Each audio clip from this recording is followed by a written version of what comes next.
And it is an important day for hundreds of thousands of beer lovers in the United States because today is National IPA Day. IPA stands for India Pale Ale, which has become a dominant style of beer in this country. News 8's Shelby Kluver is here to talk about the big day with the Brood crew from Green Tree Brewery in LeClaire.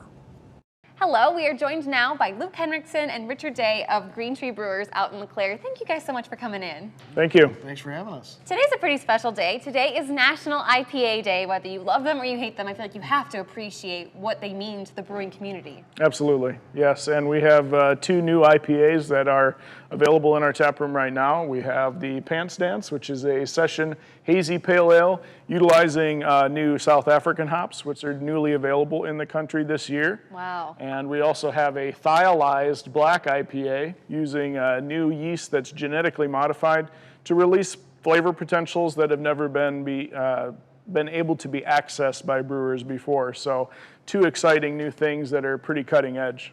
That is pretty cutting edge. I mean, how long have you been working on this? When did these new ingredients, when were they allowed in? The South African hops are new within the last year and a half. Budweiser kind of had a domination of the market, and new growers are now making them available for craft brewers. And the thiolized yeasts are extremely new. Within the last month and a half, they've just been commercially available.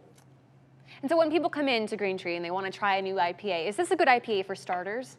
The session IPA would be, the black IPA is a little more of a tried and true West Coast style, so a little more on the bitter side.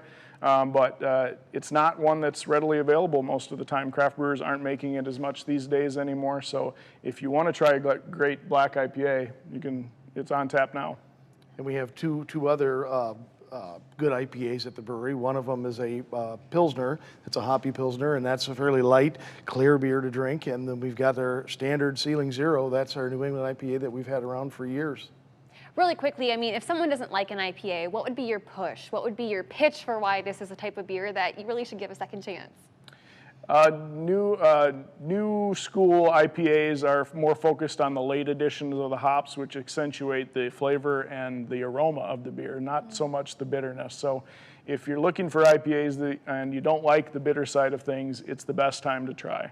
Yeah, there's some people that term them even as they're juicy. You know, they're not bitter at all. They're really, really fresh and easy to drink.